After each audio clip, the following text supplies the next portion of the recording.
Students, आज हम लोग क्लास 11th के बायोलॉजी में सेकेंड चैप्टर देखेंगे जिसका नाम है बायोलॉजिकल क्लासिफिकेशन इन ऑर्गेनिज्म। आज का जो हमारा वीडियो है हम लोग डिस्कस करेंगे एक टॉपिक्स के ऊपर जिसका नाम है किंगडम प्रोटिस्टा। बोलता है kingdom protista they are eukaryotes and unicellular. Kingdom protista क्या है? यूकैरियोट्स होता है और यूनिसेलुलर है। Some of them have flagella और सिलिया फॉर लोकोमोशन। मतलब कुछ प्रोटिस्टा के पास फ्लाजिला होता है और कुछ प्रोटिस्टा के पास सिलिया होता है लोकोमोशन के लिए। रिप्रोडक्शन इज सेक्सुअल और एसेक्सुअल। रिप्रोडक्शन क्या होता है? सेक्सुअल से भी हो सकता है और एसेक्सुअल रिप्रोडक्शन भी होता है। Sexual reproduction is by a process of cell fusion and zygote formation. Sexual reproduction जो है वह सेल फ्यूजन या जायगोट फॉर्मेशन के द्वारा होता है। Kingdom protista is divided into following groups. Kingdom protista को हम लोग निम्नलिखित ग्रुप में डिवाइड करते हैं। बोलता है पहला है क्राइसोफाइट्स। बोलता है the diatoms and golden algae are included in this group. बोलता है डायटम्स और गोल्डन एल्गा को क्राइसोफाइट्स में रखा गया है। They are found in fresh water and marine habit. बोलता है ये लोग जो है फ्रेश वाटर और मैरीन हैबिट्स में पाया जाता है। They are microscopic and float positively in water currents and hence are considered as planktons. बोलता है ये क्या होता है? माइक्रोस्कोपिक होता है और बहुत आराम से पानी के करंट पे वो फ्लोट करता है, इसलिए हम लोग इसको क्या बोलते हैं? प्लैंक्टन्स। बोलता है organism which can not swim against the current are called plankton. बोलता है जो ऑर्गेनिज्म जो है वह करंट वाटर करंट के अगेंस्ट में स्विम नहीं कर सकता उसको हम लोग क्या बोलेंगे? प्लैंक्टन्स बोलते हैं। Most of the chrysophytes are photosynthetic. ज्यादातर जो क्राइसोफाइट्स है वो क्या है? फोटोसिंथेटिक नेचर का होता है। मतलब the cell wall in diatoms form two thin overlapping shells which fit together as the two parts of a soft case. मतलब डायटम्स का जो सेल वॉल होता है वो कहता है दो थिन फॉर्म बनाता है ओवरलैपिंग सेल्स का, और वह इस तरह से दो ओवरलैपिंग सेल्स बनाता है जैसे लगता है कि वह सॉफ्ट केस हो, है ना। बोलता the cell wall are embedded with silica. Cell wall जो है वह सिलिका के साथ इम्बेडेड होता है and hence are indestructible. और वह कहता है इनडिस्ट्रक्टिबल मतलब वह नष्ट होने के योग्य नहीं होता।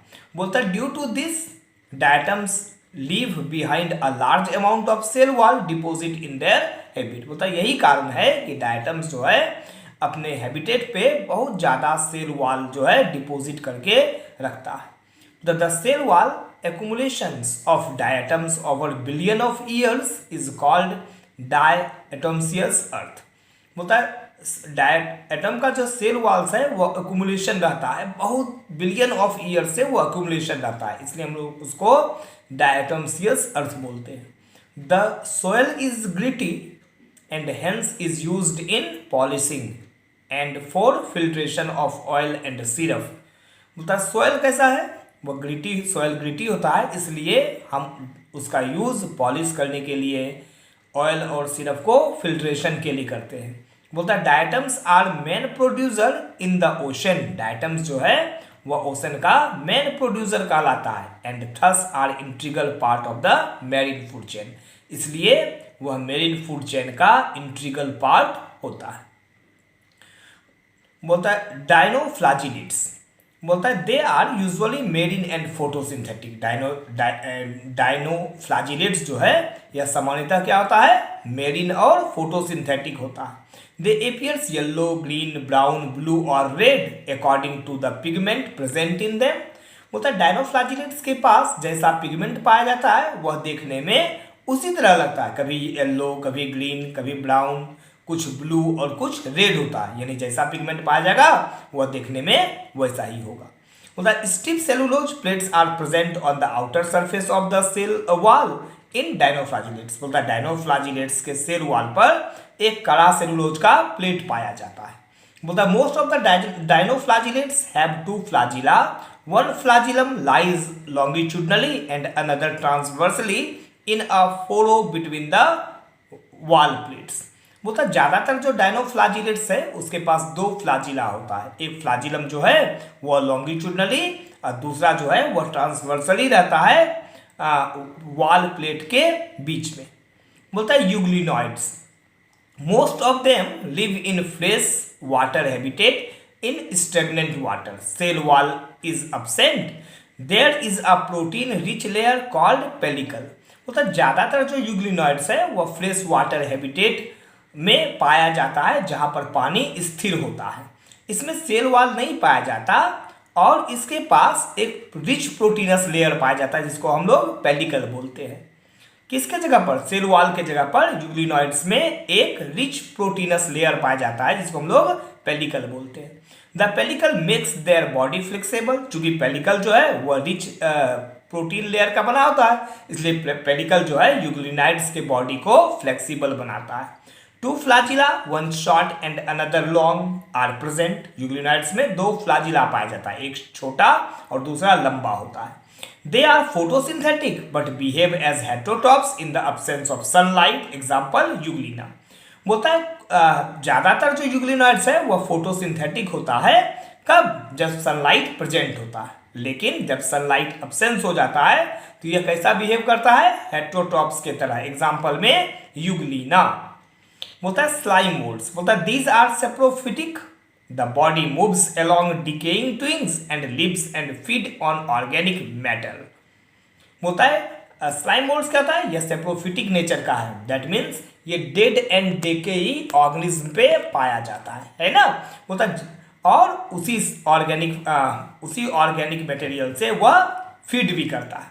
बोलता है under favourable condition they form an aggregation called plasmodium. होता है जब फेवरेबल कंडीशन में यह रहता है तो यह क्या करता है? एक एग्रीगेशन जो है उसका फॉर्मेशन करता है जिसको हम लोग प्लाज्मोडियम बोलते हैं। द प्लाज्मोडियम में grow and spread over several feet. Plasmodium क्या करता है? वह बढ़ता है और सेवरल फीट स्प्रेड कर जाता है। बोलता है under favourable condition the Plasmodium differentiates and form fruiting body. जब फेवरेबल कंडीशन आता है तब प्लाज्मोडियम क्या करता है? डिफरेंशिएट करता है और फ्रूटिंग बॉडी का निर्माण करता है। The fruiting bodies bear spores at their tip. Fruiting body क्या करता है? स्पोर्स को बियर करता है अपने टिप पर, टिप मीन्स अपर पोर्शन पर, है ना। The wall are present on the spores, क्या देखते हैं? स्पोर्स के पास जो है वह वॉल पाया जाता है। The spores are extremely resistant and survive for many years. Spore क्या होता है? बहुत ज्यादा रेजिस्टेंट होता है जिसके कारण वह कई सालों तक अपने आप को सर्वाइव कर सकता है। The spores are dispersed by air current. Spore जो है एयर करंट के द्वारा क्या होता है? डिस्पर्स हो जाता है। जब फ्रूटिंग बॉडी में स्पोर्स मैच्योर हो जाता है तो फ्रूटिंग बॉडी क्या होता है? डेसेंस हो जाता है जिसके कारण एयर करंट के कारण स्पोर्स जो है वह डिस्पर्स हो जाता है। बोलता है दे, अब आते हैं हम लोग एमीबॉइड में, है ना। तो बोलता है they are heterotrophic and live as predators और पैरासाइट्स। जो प्रोटोजोअन्स है वह क्या देखते हैं कि वह हेटेरोटॉपिक होता है, या तो वह प्रीडेटर्स यानी शिकारी के रूप में या पैरासाइट के रूप में पाया जाता है। The protozoans are classified into following 4 major group. बोलता है प्रोटोजोअन्स को जो है हम प्रमुख 4 ग्रुपों में क्लासिफाइड कर सकते हैं। पहला कौन है? Amoeboid protozoans. बोलता है amoeboid protozoans live in fresh water, sea water और इन मोइस्ट सॉइल। बोलता है जो एमीबॉइड प्रोटोजोअन्स है वह फ्रेश वाटर, सी वाटर और मोइस्ट सॉइल में पाया जाता है। They produce pseudopodia for locomotion and for capturing food. क्या बोलता है? अमीबॉइड प्रोटोजोअन्स के बॉडी से एक सीडोपोडिया प्रोड्यूस होता है जिसका काम लोकोमोशन करना और फूड को कैप्चर करना है। The marine forms have silica shells on their surface. जो मेरीन फॉर्म्स होता है एमीबॉइड प्रोटोजोअन्स उसके सरफेस पर सिलिका का सेल पाया जाता है। The some of them are parasites. कुछ एमीबॉइड प्रोटोजोअन्स जो है वह पैरासाइट होता है। एग्जाम्पल में एंटमीबा हिस्टोलिटिका। बोलता है फ्लैजिलेटेड प्रोटोजोन्स, बोलता है they are either free living और पैरासाइट। फ्लैजिलेटेड प्रोटोजोन्स जो है या तो वह स्वतंत्र रूप में रहता है या तो वह पैरासाइट होता है। बोलता है flagella are present for locomotion. Flagella जो है वह लोकोमोशन प्रेजेंट होता है और लोकोमोशन में सहायता करता है। बोलता है many of them are parasite. बोलता है ज्यादातर जो है फ्लैजिलेटेड प्रोटोजोन्स जो है वह पैरासाइट होता है। एग्जांपल में ट्राइपेनोसोमा। बोलता है सिलिएटेड प्रोटोजोन्स। बोलता है सिलिएटेड प्रोटोजोन्स आर एक्वेटिक। जो सिलिएटेड प्रोटोजोन्स है वह एक्वेटिक होता है। Cilia are present for locomotion. Cilia जो है प्रेजेंट होता है इसके बॉडी पर लोकोमोशन करने के लिए। A cavity is present which opens to the outside of the cell surface. एक कैविटी जो है पाया प्रेजेंट होता है और वह कहां पर खुलता है, सेल सरफेस के बाहर में।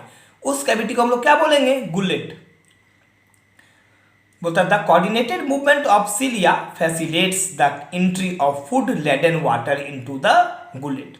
बोलता है एक कोऑर्डिनेटेड मूवमेंट करता है सिलिया। सिलिया का जो है एक कोऑर्डिनेटेड मूवमेंट होता है जो फूड के साथ साथ वाटर को भी गुलेट के अंदर एंट्री करने का काम करवाता है।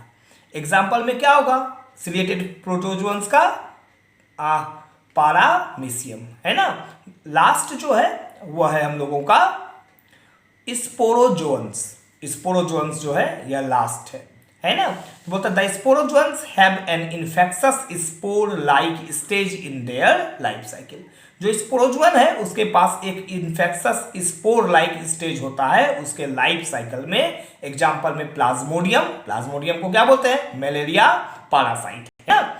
दो चीज ध्यान देने योग्य बात है, दो चीज को हम लोग नोट डाउन करेंगे। क्या क्या दो चीज है, organism in which nucleus is not in the form of organised structure and is devoid of nuclear membrane are called prokaryotics. वैसा ऑर्गेनिज्म जिसके पास जो है वेल डेवलप्ड या वेल डिफाइंड न्यूक्लियस नहीं पाया जाएगा, मैच्योर्ड न्यूक्लियस नहीं होगा और उसका न्यूक्लियर रीजन जो है वह न्यूक्लियर मेम्ब्रेन से घिरा नहीं होगा, तो ऐसे ऑर्गेनिज्म को हम लोग क्या बोलेंगे, ऐसे ऑर्गेनिज्म को हम लोग बोलते हैं प्रोकैरियोटिक्स। बोलता है organism in which nuclear is in the form of organised structure and is enclosed in nuclear membrane are called eukaryotics. बोलता है जो ऑर्गेनिज्म के पास well defined well developed nucleus पाया जाएगा और न्यूक्लियस चारों ओर से न्यूक्लियर मेम्ब्रेन द्वारा घिरा होगा, तो ऐसे ऑर्गेनिज्म को हम लोग क्या बोलेंगे, यूकैरियोटिक है ना। बोलता है all organism other than bacteria are eukaryotes. बोलता है जितना भी ऑर्गेनिज्म है बैक्टीरिया को छोड़कर वह सभी क्या है, यूकैरियोटिक है।